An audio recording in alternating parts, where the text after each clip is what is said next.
এমনি তো বৃষ্টিতে আলু নষ্ট হয়ে গেছে, একটা বস্তার দাম 40 টাকা 35 টাকা, চাষি তো মরে গেল। খরচ উঠবে না তো, 30,000 টাকা বিঘায় লস হবে, 20,000 টাকা বিঘা তো আসতেছে না আলু। 100 টাকা বোরা যদি আলু বিক্রি হয়, খরচ লেবার টেবার দিয়ে 100 টাকা আছে। যাদের ঘামে আমাদের থালায় অন্ন জোটে সেই কৃষকরাই আজ নিঃস্ব। 50 কেজির এক বস্তা আলুর দাম আজ 200 টাকার নিচে নেমে এসেছে, যা অকল্পনীয়। অকাল বৃষ্টির অভিশাপ আর বস্তা সারের চড়া দামের চাপে কৃষকদের মেরুদণ্ড আজ ভেঙে পড়েছে। দুর্ভাগ্যজনক হলেও সত্য যে আলুর দাম সামান্য বাড়লে তা নিয়ন্ত্রণে প্রশাসনের ব্যাপক তৎপরতা দেখা গেলেও পুঁজি হারিয়ে দিশেহারা কৃষকদের চোখের জল মোছাতে আজ কারো কোনো মাথা ব্যথা নেই।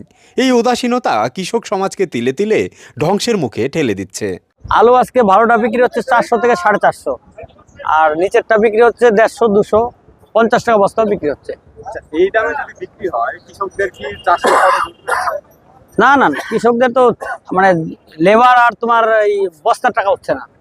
সরকারের পক্ষ থেকে বা প্রশাসনের তরফ থেকে কি কোনো পদক্ষেপ দেখতে পাচ্ছেন? না না না, আমরা তো ওরকম কোনো পদক্ষেপ দেখছি না, সরকার কিংবা প্রশাসন ওরকম দেখিনি কোথাও না, আলুর মধ্যেও না, বস্তার মধ্যেও না, কোথাও না। এখন কি চাইছেন একজন কৃষক হিসাবে?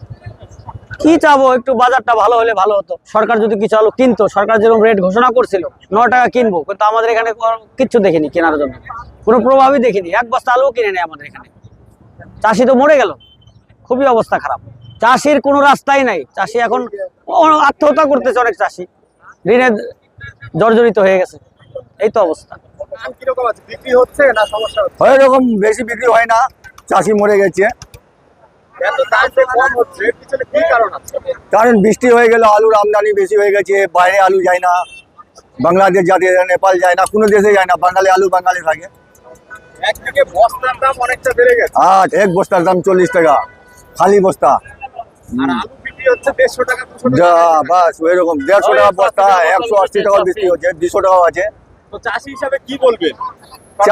চাষিদের লস আছে, 50-60 টাকা বিঘা খরচ আছে, এখন বিঘাতে 20,000 টাকা উঠে না।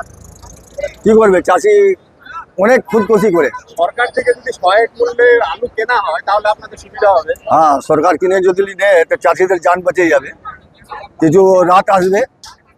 কমসে কম 1000 টাকা কুইন্টাল হতো আলু, তো সরকার চাষিদের কিছু জান আসতো এখন না। যেরকম দাম আছে এতে কি খরচ উঠবে আপনাদের? না, খরচ উঠবে না তো।